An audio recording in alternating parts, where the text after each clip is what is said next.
By over 90% of seasonal color palettes are wrong by design. My client has been analyzed 3 times as a cool summer, bright winter, and cool winter. And here's what she said about the colors that she has received. I find most winter colors suit me very well, especially the bright winter colors as they are a bit warmer, but some of the very high intensity colors feel a bit too intense, especially when I'm tired. The summer colors are sometimes too weak, and here's why she got those specific results. If I assume that she submitted this image or a very similar image for the analysis, the reason why she was analyzed as a summer or a winter is because her eye color and skin specifically are soft, light, and appear cool in the seasonal color analysis.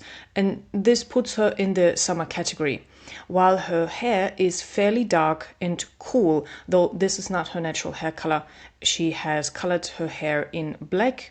The natural hair color is more like her eyebrows, so a little bit softer. But because of her fairly dark hair, even the natural hair color, she appears to be a winter, because that creates a high contrast between her hair and her skin. Now, the common denominator that we have here from all the analysis is that she is cool, that she has cool undertones. But what remains rather unclear is whether she is soft or bright, whether she is a summer or a winter. Now, when I start analyzing the cool summer colors that she has received, one by one, I find something very shocking. This analysis reveals that 53 of 60 colors are wrong, which means 89% of this color palette is wrong for my client, which means she's not a cool summer. She's not a summer at all. And you may think now, oh, if she's not a summer, then she's a winter, right? Let's have a look at the winter palettes.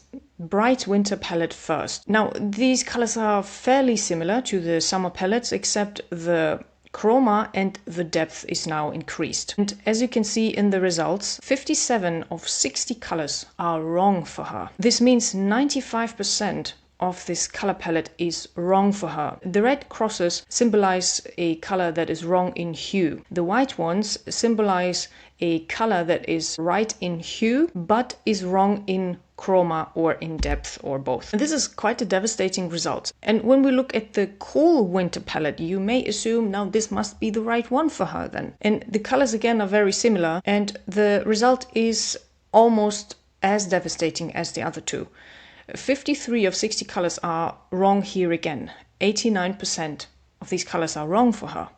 Now, red crosses again symbolize all colors wrong in hue, which is one of the most important aspects about the color. Now, the cool winter palette is not as bright as the bright winter palette, which explains why you see more white crosses. And there are 9 reasons why the seasonal color analysis is wrong around 90% by design. The first reason is because it is based on a dual undertone system, which means warm versus cool. And this dual system has become very popular in Western countries, but specifically in the US. Now, you might think, what about olive? There is also olive and neutral. So far, no single color analyst was able to explain what olive undertones are, or olive skin tones. But still, people are pushed into that category if they are not fitting neatly into the warm or cool category, and if they display a yellowish or greenish skin tone, then you are immediately pushed into the olive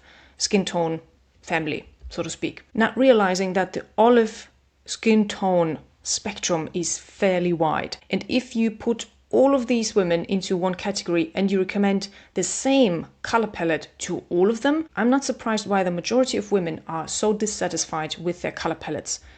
Because each single category within the olive family needs its own palette. If you want to take away anything from this video, it would be this: undertones don't exist in human biology. They cannot be detected. I will explain shortly what we have instead.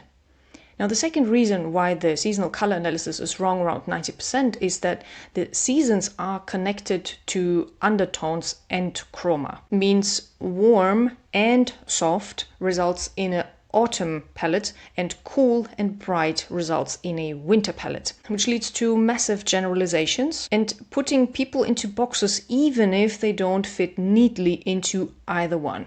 because of the existence of these rigid boxes, an analyst just simply has to put you in either box because you've paid for the service. So they want to make sure that you have a box. And by the way, this is not to criticize any color analyst or the seasonal color analysis itself. If only this system existed, I would come to the same conclusions. Now, the third reason why the seasonal color analysis is wrong around 90% is because the eye and hair color is mostly ignored or not analyzed scientifically and accurately. And so chroma depth and contrast especially are not determined correctly. The fourth reason why the seasonal analysis is wrong around 90% is because the colors in the palette are a correlation of your undertone and your chroma level, meaning soft versus bright. Again, a dual thinking, and there's not much in between. This also means if you have warm undertones and soft chroma, you get colors that have warm undertones with soft chroma, like a soft red, orange, spring green, teal, magenta, and so on.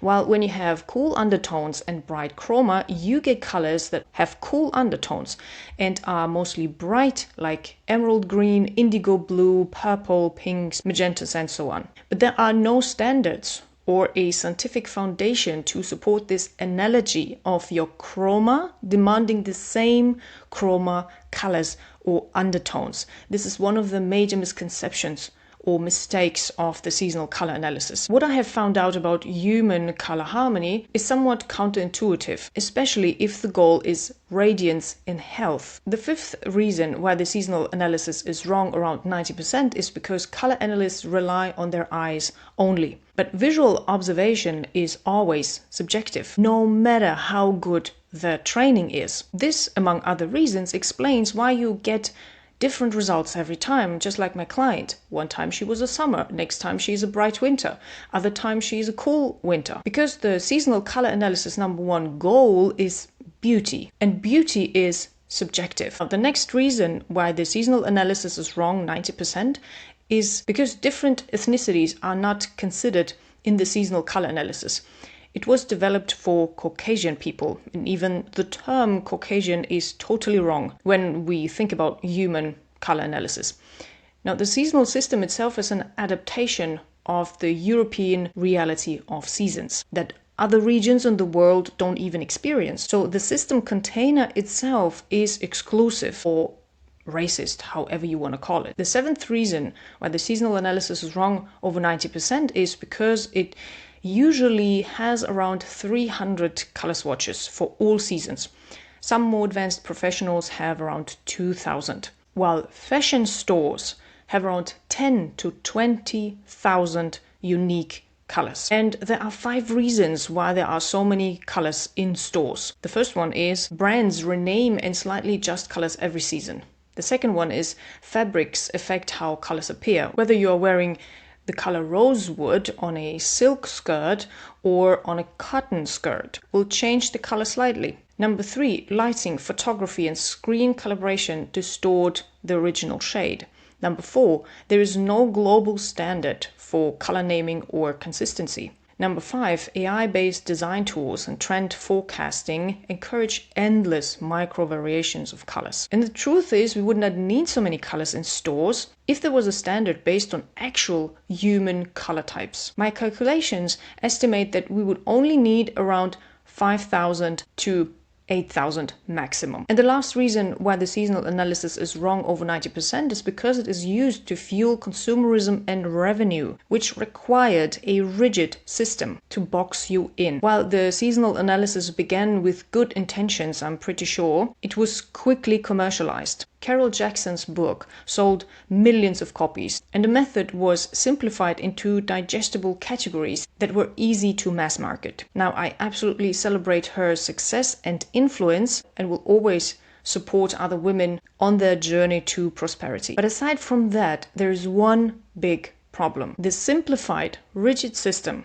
assigning people to 4, 16, or 24 colors became a quite brilliant sales tool. This commercial simplification made it really easy for department stores to push seasonal collections, for color consultants to sell swatch books and their style services, magazines and brands to build content around what to wear if you are a winter, for example. Now, the system is specifically used to sell more products, especially through reframing your identity through color, creating the fear of wearing the wrong color, encouraging seasonal wardrobe updates and fast fashion. It encouraged women to question their current wardrobe, stop trusting their instincts, and buy colors that were often not truly theirs. Worse, it still does. You can confidently say the way the seasonal color analysis was simplified and marketed made it a perfect tool to fuel consumerism. It created a new dependency. A woman needed to know her season before she could shop, and ideally, she would buy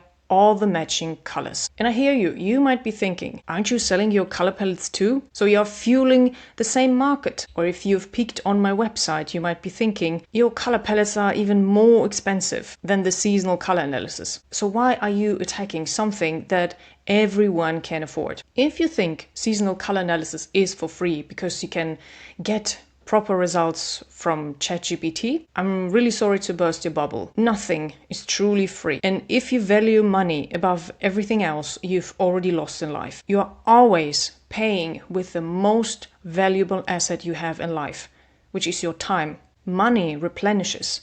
Time never does. And would you want to waste time and money on something that delivers 90% wrong results? It would not even be worth it if it was for free. If you have any questions, please leave them in the comments and feel free to share this video as much as you want with family and friends. If you love this video, give it a like and leave a comment, and I recommend watching this video next.